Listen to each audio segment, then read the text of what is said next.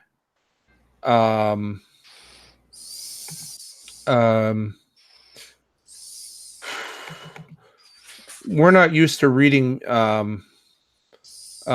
music the way it was performed in, say, the 1600s. It was much more, musicians tended to perform music from written score much in the same way that we do. That is with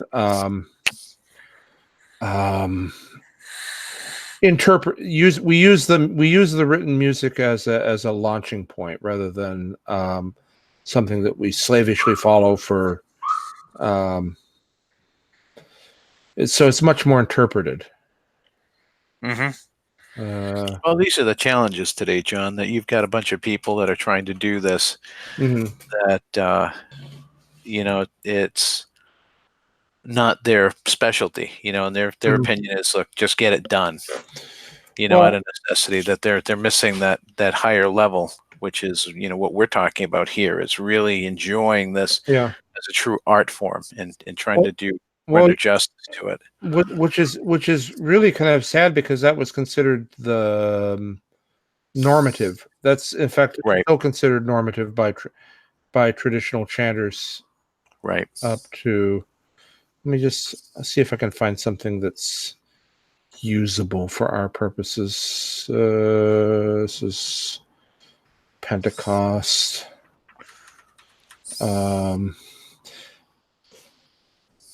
I really like the communion hymn for Pascha that was composed by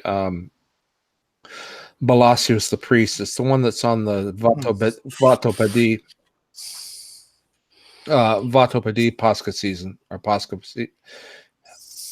CD. Okay, here we go.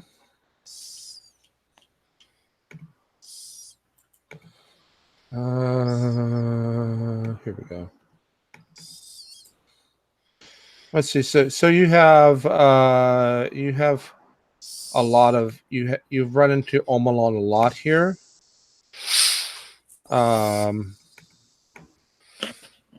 Particularly with this three note cadential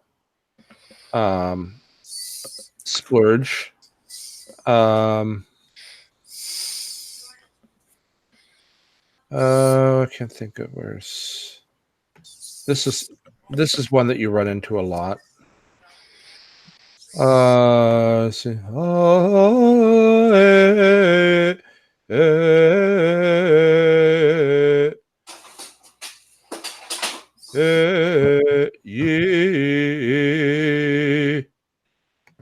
That's one.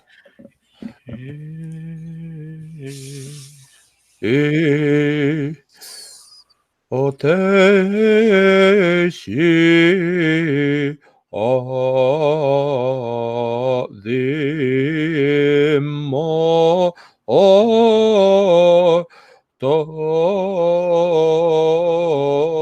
source. And here we have this nice little on this trojos section here. You have this nice little two note Homalon pattern. The source. Again, that's something you run into a lot. Let's see. The source of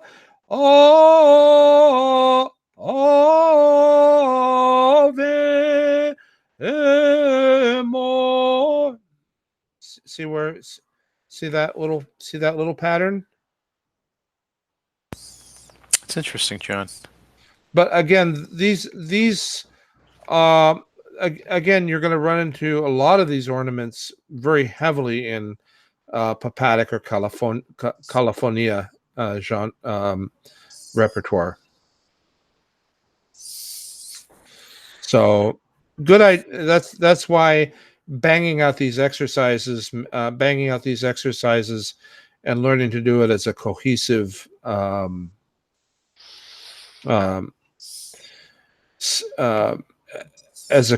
melody line, I think is really important. So let's work on 1 and 2. Again, I want, what I'm after is the ornament itself. Sounds good, John. And then the integration into the overall melody. Sounds good. Does that make sense? And if you feel plucky, I was expecting that word. if you're feeling plucky, you can try 3. Sure. So again, same principle though. You want everything to fit together. It's when I was first learning these ornamental formulas, it's a very tempting thing to look at them almost as some sort of new shiny toy. Yep. Ooh, isn't that nifty? And then irritate everybody by spending so much time on the ornament that you neglect the melody. Which was an early learning mistake. Oh, I understand. Oh, Mom, look what I've Yeah, of course. Of course. But again, this was something that John beat into my head, is that it has to make sense in the overall melodic line.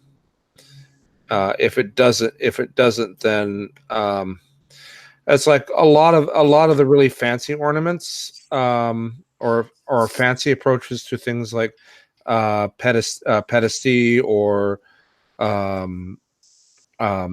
oxia. In the quicker melodies, I tend to negate them somewhat, just because if you spend too much time, if everything in Byzantine ornamentation is meant to be done in context with the overall melody. Oh, of course. And if you sacrifice, and then the overall melody relates to the text of the prayers and the hymns. Mm-hmm. Mm-hmm. So, see, it all kind of correlates almost symbiotically. Of course. If you spend too much time on one thing to the sacrifice of another, it's going to impact what you're overall supposed to be doing. So, right. So again, particularly with hymns that are meant to be done quickly. Really quickly, like psalm texts, for instance, that are done etymologically are generally tend to be done at a much quicker speed than you would do, say, a dismissal hymn. Because one is obviously longer and has more verses and whatnot. So again, you have to pay attention to what your overall tempo, what your all the musical factors and the word word factors. You have to kind of pay attention to how they all put together, and if and it delivers meaning, right? Right, and if one impacts the other, then it's going to impact the flow of the words, which is going to impact the flow of and that was one of my big gripes about the way a lot of Hakna chanters chant is they tend to just kind of blurt things out very quickly. Right. Right. And so almost to the I was talking to Anastasios about a month ago. Hudson. Yeah, Hudson. He was saying one of his big gripes about Mary Saramatis is she doesn't enunciate her words at all, and that was something that I kind of harped on them a little bit, and they got very upset with me about. But if I can't understand you, and I'm glad to see it wasn't just my aging ear. Yeah. Because what it sounded like was, do you remember the teacher from Charlie Brown? Wah, wah, wah, wah, wah. Yeah.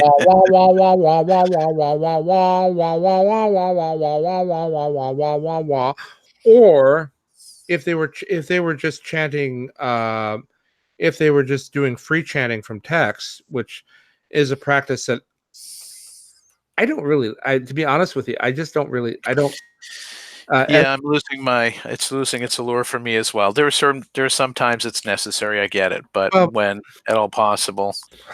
But here's the thing is that one of the things I've run into with a lot of those types of chanters is that they really don't pay attention to, they don't pay attention to how the thesi connect with the actual phrases of the text. And so you have them putting musical periods where they should be doing commas. Well,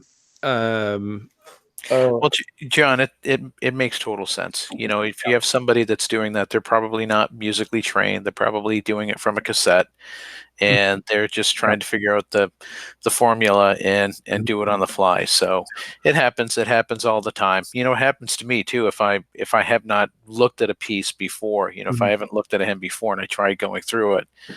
So that was one of the advantages of actually doing antiphonal chanting is you could spend I know they would say, oh, you're supposed to spend the whole time in prayer, and I spend the next minute and a half figuring out what the next hymn's going to say. So, and then how it's going to tie into the music. So that was another thing that got me into trouble with the pious brains. Well, there's nothing wrong with that, so long as, you know, again, these are things that they have to be in the right spirit. You can't say that it's all prayerful and nothing else, whereas on the other side, you can't just say that this is a concert and nothing else. So no, but you have to make it you have to make it make sense. Absolutely, and absolutely. Otherwise, people are praying for you to stop. I have a friend of mine who in the New Calendar is a choir director, Russian, but you know, I like sitting in on other choir directors' rehearsals mainly just because it gets me a chance to get outside of my head and see how another choir director works. Yeah. But one thing that I think he kind of jumped on his choir because they were making the same inane mistake over and over and over again. And he said, if you're not understandable to your congregation, then you are a roadblock to the Holy Spirit. Oh. And those words stuck with me. Very, very, very profoundly. If you're not understood by the people you're singing, by the people that you're chanting to edify, then you are basically becoming a big roadblock. Yeah. I understand that.